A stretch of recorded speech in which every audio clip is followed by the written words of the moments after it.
साथियों, जैसा हमने आपसे वादा किया था कि हम आपके साथ हर रोज़ एक नई समस्या के साथ सामने होंगे और जिस तरीके से आपने 2 एपिसोड हमारे देखे और जिस तरीके से लोगों ने अपनी समस्याएं कही, हमने जनता की समस्याओं को शासन प्रशासन के बीच में रखने की कोशिश की।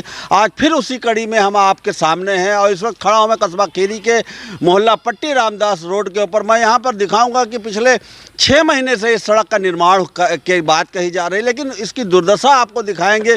किस तरीके से लोग परेशान हैं, लोग यहाँ से निकलना लोगों का दूभर हो गया। ये बारिश के दिनों में तो ये तालाब का एक बिल्कुल नहर का एक सीन लगता था, लेकिन इस वक्त थोड़ा बारिश नहीं है, लेकिन फिर भी आप जल भराव जिस तरीके से देख रहे हैं, कहीं ना कहीं जो सरकार की योजनाएं हैं और जो कॉन्ट्रैक्ट दिया जाता है उसमें कहा जाता है कि जो भी ठेकेदार है वो इतने दिनों में उस सड़क का निर्माण करेगा। लेकिन यहाँ पर हम आपको बता दें कि भ्रष्टाचार का जो गेम खेला जा रहा है, यहाँ पर जो आपस में तालमेल बनाया जा रहा है भ्रष्टाचार की बुनियाद के ऊपर, तो यही वजह है कि जो निर्माण कार्य को पूरा 1.5 महीने में, 2 महीने में, 1 महीने में होना चाहिए, वो निर्माण कार्य आज 6 महीने से अधर में है। हम आपको दिखाते हैं।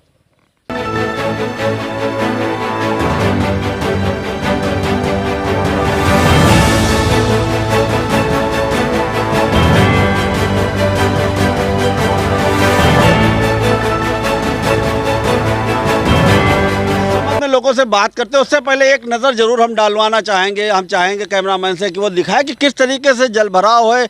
आपने देखा कि किस तरीके से एक यहाँ पर बिल्कुल तालाब का सीन बना हुआ है, क्योंकि जिस तरीके से स्वच्छ भारत की बात कही जा रही, जिस तरीके से कहा जा रहा है कि स्वच्छ रहें कोविड के दौर में, जहाँ पर कोविड-19 को लेकर तमाम सावधानियाँ बरती जा रही हैं, वहाँ पर इस तरीके का हालात हैं कि सड़क देखिए, आप देख सकते हैं कि किस तरीके से कितनी ख़राब स्थिति में है। यहाँ पर लोग निकलते हैं, हम आपको बता दें हज़ारों लोग पर डे यहाँ से निकलते हैं। हमारे बीच में देखिए यहाँ पर एक आसमानी सेना के संस्थापक राम प्रकाश जी, हम इनसे बात करते हैं। आप बताइए कि ये जो सड़क का निर्माण नहीं हो रहा है और 6 महीने से ज़्यादा समय हो रहा है, इसमें क्या कहना है आपको? इसको तत्काल होना चाहिए, क्योंकि उत्तर प्रदेश की सरकार इन मामलों को बड़े गंभीरता से ले रही है, बहुत ही गंभीरता से ले रही है और इसका निर्माण तत्काल होना ही चाहिए। अब इसमें क्या कहाँ के ऊपर नगर पंचायत प्रशासन की कमी है, उसको तत्काल इसको संज्ञान में ले करके जो भी कमियां हों, क्योंकि इस पे भी रोड के ऊपर देखा गया था कि भ्रष्टाचार का मामला भी संज्ञान में आया था। क्योंकि मैं नागेंद्र सिंह जेई जी का मैंने एक बाइट भी देखी थी कि उन्होंने इस पे काम को रुकवा दिया था। तो अगर कहीं के ऊपर भ्रष्टाचार में साँठगांठ में हो सकता कोई दिक्कत हो तो इसलिए काम रुका हो, लेकिन अगर कोई भी मामला है, मैं आरोप नहीं लगा रहा हूं, लेकिन कुछ तो मामला जरूर है, लेकिन जो भी है इसको तत्काल नगर पंचायत अध्यक्षा महोदया को संज्ञान लेना चाहिए और इसका निर्माण जल्द से जल्द। इस पे कहते हैं ना कि कुछ तो मजबूरियां रही होंगी, यूं ही कोई बेवफा नहीं होता। जाहिर सी बात है, जब लेट हो रहा है तो इस प्रशासनिक अधिकारी इस पर कुछ बोल नहीं। लेट होने के बावजूद अभी तक ना कोई ठेकेदार के खिलाफ कार्रवाई की गई है, ना जिम्मेदार लोगों के खिलाफ। हम यहाँ बात करते हैं लोगों से। बताइए कि आप यहीं पर रहते हैं, पड़ोस में रहते हैं, क्या परेशानी हो रही है, क्या लगता है? परेशानी का जो है देखिए, सब पूरा यहाँ से वहाँ तक सब चेहला भरा है, पूरी उमा भरा है, सब जो है ये सब परेशानी तो है। ठेकेदार को दिखाई नहीं रहा है यहाँ पर, जो है जो भी आ रहा भाग जा रहा है, जो है छोड़ छाड़ के जो है यही है सब। कहीं ना कहीं जो लापरवाही है उसका ये नतीजा है। आप बताइए कि आप नौजवान हैं, आपने तमाम तरीके स्वच्छ भारत के नारे सुने होंगे, तमाम तरीके की बातें सुनी होंगी, उसके बाद ये तस्वीर आपकी जो दिखाई दे रही है, इसको क्या किस नज़रिए से लेते हैं? समस्याएं क्या, आप सुनवाई क्या? हमारे जो चेयरमैन साहब हैं और जो ठेकेदार हैं, एक बार तो विवाद भी हो गया था इस रोड के चक्कर में, तब भी काम रुक गया था। और वो लोग तो इसीलिए हमको लग रहा है वो चिढ़ के हमारे जो है मतलब काम किस्तों में कर रहे हैं, 2-2 मीटर 3-3 मीटर का काम करते हैं, ठीक। और 6 महीने हो गए इस रोड की समस्या के, मगर सुनवाई भी तो कोई नहीं हो रही। चेयरमैन साहब तो इधर से ही निकलते हैं, तब भी उनको नहीं दिखाई पड़ता है क्या? हाँ, आपको बता दें कि जहाँ पर जो चेयरपर्सन है वो इसी रास्ते पे रहती हैं, इसी आगे पर उनका घर है, लेकिन उसके बावजूद जिस तरीके से एक जनता का प्रतिनिधि जब चुना जाता है तो उसको इसलिए चुना जाता है कि वो अपनी बात को कहे और जो समस्याएं लोगों की उसको समाधान करें। आप बताइए, यहाँ पे आपके घर के सामने जो मैदान में और जो रास्ते में ये पानी भरा है, उसके बाद आपको तमाम तरीके की परेशानियाँ, किस तरीके की परेशानी? बहुत परेशानी है, नमाज जाने में परेशानी है, यहाँ पे पानी जल भराव रहता है, ज़्यादातर जो है हम लोग परेशान रहते हैं, औरतें गिर पड़ती हैं। तो अब हम लोग इसके लिए क्या कर सकते हैं? कोई सुनने वाला नहीं, कोई शिकायत करो तो आगे बात ही नहीं बढ़ाता है। कहना कि कोई सुनने वाला नहीं है, शिकायतों पर कोई अमल नहीं हो रहा है। आप बताइए, आप यहीं पर रहते हैं? अरे यहाँ तो 6 महीने से इतना परेशान है कि बच्चे गिर पड़ते हैं, जो है बच्चे की दवाई लेने आए थे, यहाँ गिर पड़े थे नाली में जो है, और ये 3 किस्तों में काम करा रहे हैं जो है, ये काम कायदे करा नहीं रहे, 4 दिन कराते हैं, 15 दिन कराते नहीं काम है। हाँ। बच्चे गिर रहे हैं। देखिए यहाँ पर एक बुजुर्गवार बैठे, अब इनसे बात करते हैं। यहाँ पे इनका प्रतिष्ठान है। आखिर क्या वजह है कि जब एक कॉन्ट्रैक्ट होता है, जब एक ठेका दिया जाता है तो समय सीमा तय की जाती है, उसके बावजूद समय सीमा बहुत आगे निकल गई, उसके बाद काम नहीं हो सकता। बताइए आप किस तरीके की परेशानियाँ हैं? यहाँ परेशानी बहुत ज़्यादा, पानी रोड पे चलता है और प्लाट में भरा हुआ है, निकलना आफत है। यहाँ ये सब बहुत परेशानी है हम लोगों को। क्या कहना चाहते हैं शासन प्रशासन से आप? अपने मन में, आपके दिल में क्या है? ये जल्दी काम का हो जाए तो छुट्टी हो जाए तो पानी पर रास्ते बहाए, और नाला बनाना है, नाला बंद हो रहा है और पानी बह रहा सब है। इनका ये मानना है कि जल्दी बन जाए ताकि लोगों को इससे राहत मिल सके। इसी रास्ते के ऊपर आगे चेयरपर्सन रहती है। हम कोशिश करते हैं उनसे बात करने की, क्योंकि जब देखा गया कि उनके पक्ष लेने की बात कही गई तो वो किसी भी तरीके से तैयार नहीं होती है और इस कैमरे के सामने आने से कतराती। देखते हैं ये कोशिश हमारी कामयाब होती है। हम चलते हैं वहाँ पर, उनसे बात करते हैं।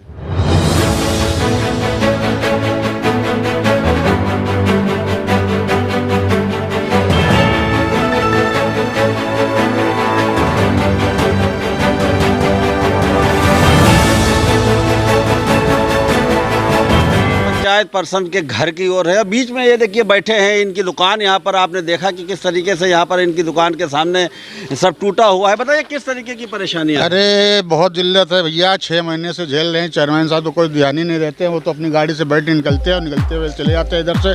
अब तो बाजार का रुख भी नहीं करते हैं, वो तो अनिया टोले होते हुए निकल जाते हैं। किसी को कोई देखते नहीं, कुछ भी नहीं, कोई मर रहा कोई जी रहा। यहाँ पे जाने कितने एक्सीडेंट हो चुके हैं, कितना क्या हो चुका है। एक घोड़ा बेचारा मर गया यहीं पे, जाने कितना क्या हो गया। अब क्या आपसे बताएं, बहुत परेशानी, बहुत जिल्लत, तमाम परेशानियां हैं। यहाँ पर मवेशी की मौत हो गई, एक घोड़ा यहाँ पर ख़त्म हो गया। लेकिन अब कहना, जिस जनता ने उन्हें इस कुर्सी पर बिठाला था उससे मुंह कतराती दिखाई दे रही हैं। आप इन्होंने बताया कि इस रास्ते से हटकर बाहर के रास्ते से निकलती हैं क्योंकि वो गाड़ी में बैठकर जाती है। आप बताइए, आपको क्या यहाँ पे क्या लगता है? अरे यहाँ तो सब आदमी मरा जा रहा है यार।